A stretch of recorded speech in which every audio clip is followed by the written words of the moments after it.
Jesús y las circunstancias de su tiempo. Introducción. El filósofo español José Ortega y Gasset tiene una frase muy poderosa que ventila en gran parte lo que es el hombre y dice así: yo soy yo y mis circunstancias, y si no salvo a ellas, a las circunstancias, no me salvo yo. En ella se explica de manera acertada que la vida se compone del yo más las circunstancias. Dos ingredientes: yo soy yo y mis circunstancias. No puedo separar el medio del que vivo de mi yo. La palabra circunstancias dan significado al entorno, es decir, a vivir inmerso en el espacio y ambiente que nos corresponde. Las circunstancias en muchas de las veces determinan tu manera de vivir para bien o para mal. En las circunstancias entras en un engranaje que ya no puedes salir de él. Tienes que girar a las revoluciones que te marcan y hacer cosas que tú no quieres hacer, o simplemente no te das cuenta de que haces cosas que se te han sido impuestas y que para no ser rechazado o ser aceptado por el sistema tienes que convertirte en un igual al sistema. En las circunstancias pierdes tu identidad y te vuelves una persona muy diferente a la que tú quieres ser. Las circunstancias que vivió Jesucristo fueron muy propias de su tiempo, que cualquier ciudadano tuvo que entrar en ellas. Pero Jesucristo no entró en este sistema predominante, sino que Jesucristo fue un hombre libre, auténtico, con sus claras convicciones. Fue por eso que hasta sus parientes pensaron que se estaba volviendo loco, por ser un hombre genuino. Jesucristo no podía entrar en un sistema donde se marginaba, se pisoteaba, se excluía al otro. En este tema vamos a ver cómo estaba formada la sociedad de aquel entonces que le tocó vivir al Maestro Jesucristo, así como la religiosidad de este tiempo y los poderes que la formaban. Los primeros cristianos. Las primeras comunidades cristianas vivieron en este mundo judío romano y son los que nos hablan de lo que se vivía en aquel tiempo. Cuando se escribieron los evangelios canónicos, habían transcurrido por lo menos 35 a 60 años desde la muerte de Jesús. El ambiente cultural en lo que los evangelios se escribieron tiene un universo conceptual y simbólico. Jesús estaba en contra de todo aquello que deshumanizaba a la sociedad. Pero en esos tiempos, quienes imponían cargas más pesadas al pueblo, desasistiéndolo y arrojándolo a la pobreza, impotencia y desesperanza, eran los jefes religiosos políticos de su pueblo, que según Jesús, en lugar de ser pastores, eran ladrones y bandidos asalariados. Jesús escuchó los clamores de los marginados por la religión y sociedad de su pueblo y optó por ellos aún a costa de su vida. Varios episodios del Antiguo Testamento se ambientan a orillas del río Jordán. El más importante es el relato del bautismo de Jesús de manos de Juan el Bautista, narrados explícitamente por los 3 evangelios sinópticos. Desde el año 64 a.C., esta región de Judea formaba parte del Imperio Romano. Históricamente ha recibido diferentes nombres: Judea, Canaán, Tierra Santa, etc., aunque cada uno de ellos alude a realidades geográficas difusas y no estrictamente coincidentes. El Imperio Romano cambió el nombre de Judea a Palestina o provincia Siria-Palestina en el año 135, tras aplastar la rebelión de Bar Kokhba, lo cual para ciertos historiadores fue un intento de borrar la memoria judía de la región, aunque se ha cuestionado esta interpretación. Como dato cultural, Jordán significa el que baja, porque pasa de una altura de 500 metros sobre el nivel del mar en su nacimiento a una de 392 metros bajo el nivel del mar, cuando desemboca en el Mar Muerto. Israel estaba dividido en 4 provincias: Galilea, Samaria, Judea y Perea. Galilea, una palabra hebrea, Jal Galil, que significa la provincia. Algunas de sus ciudades galileas son Cafarnaúm, Naim, Corosaim, Canaán, Nazaret, Tiberíades y Betsaida. Nazaret, que dista de Jerusalén unos 140 kilómetros. En Nazaret vivía María y José, y ahí se crió Jesús, según el Evangelio de Juan. De Nazaret puede salir algo bueno. Evangelio de Juan 1:46. Por la llanura de Genezaret, donde comenzó la vida pública de Jesús. A los habitantes de Galilea se les llama Galileos. Aun siendo judíos, vivían como en una isla rodeadas de pueblos paganos. Como era una vía comercial, existían constante tránsito de caravanas y por consecuencia se producía una mayor mezcla de etnias y culturas. Los galileos, por el contacto con otros pueblos, estaban más abiertos a otras culturas y modos de ser. Por eso eran de un espíritu religioso menos observante y escrupulosos que los judíos de Judea. Estos, más minuciosos y legalistas, consideraban a la zona semipagana y desde tiempos pasados la llamaban Galilea de los paganos. Posiblemente por eso los letrados, fariseos y escribas despreciaban a Jesús y sus discípulos. Los galileos eran en su mayor parte campesinos y pescadores. De allí que la mayor parte de las parábolas de Jesús tengan como marco la vida pesquera y agrícola. Tenían fama de rudos e incultos, pero leales y sinceros. Samaria es una provincia que está situada entre Galilea al norte y Judea al sur. Estaba habitada por una población que no era puramente judía en sus orígenes. Desde el año 721 a.C., invasión asiria, se habían instalado allí emigrantes de origen asirio, quizá junto con otros israelitas, de tal forma que las diferentes etnias y creencias se habían mezclado, dando origen a un pueblo multiétnico. Por eso, para los judíos, los samaritanos eran un pueblo impuro, ya que su sangre estaba contaminada por la de otros pueblos extranjeros. Sin embargo, los samaritanos creían ser los verdaderos descendientes de los hijos de Israel y fueron quienes preservaron la escritura hebrea arcaica.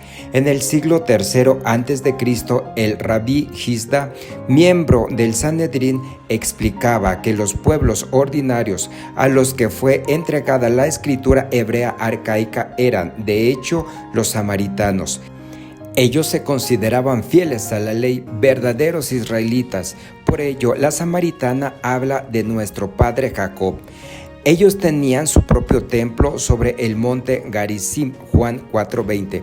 Entre los judíos y samaritanos se había desarrollado un odio mutuo, ya que en el 107 a.C., el judío Juan Hircano se apoderó de Siquem, capital de Samaria, y destruyó el templo de Garizim.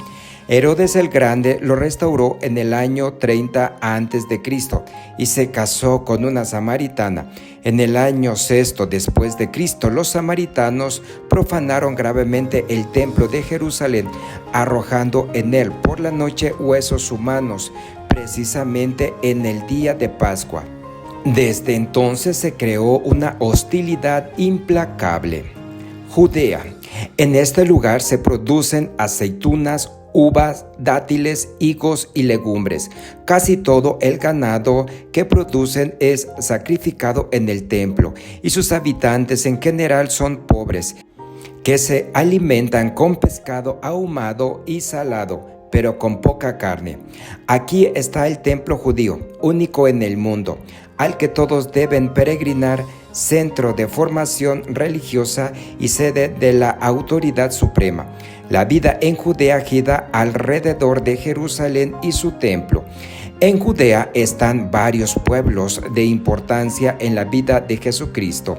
Betania, que es el pueblo pequeño en la falda del Monte de los Olivos, a unos 3 kilómetros de Jerusalén.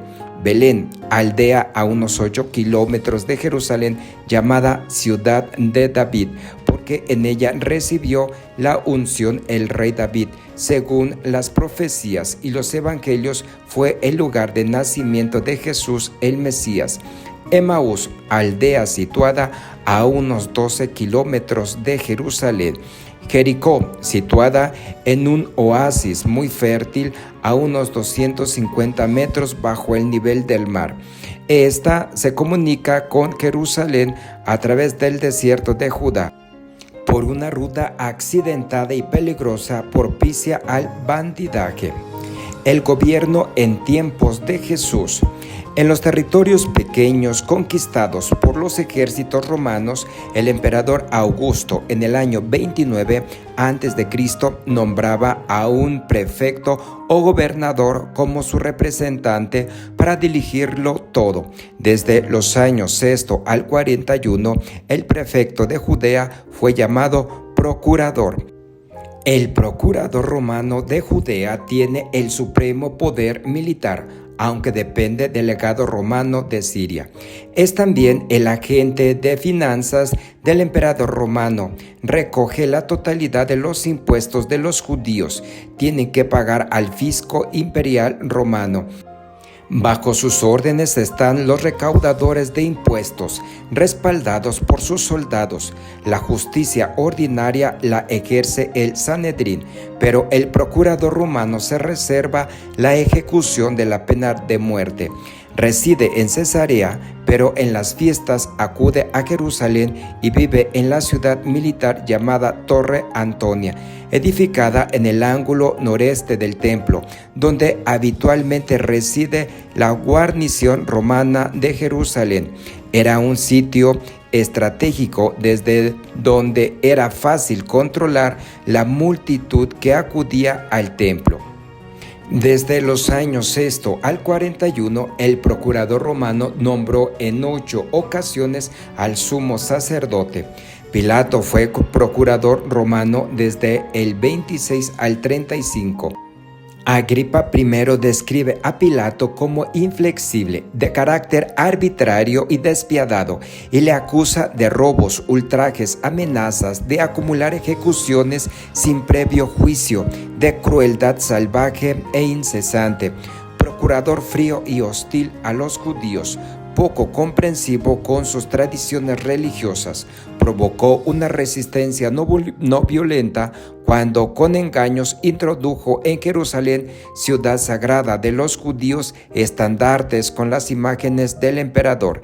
Exigió a los judíos que le entregaran dinero del tesoro del templo para construir un acueducto que resolviera el problema del agua en Jerusalén. De nuevo los judíos se alzaron, pero Pilato, con ayuda de sus soldados, disfrazados y mezclados con la multitud, pudo reprimir el motín, matando a muchos y ultimar la obra. Lucas 13 parece aludir a este hecho, diciendo que Pilato había mezclado la sangre de unos galileos con las víctimas que ofrecían. En el año 35 después de Cristo mató a unos samaritanos reunidos en el monte Garizim.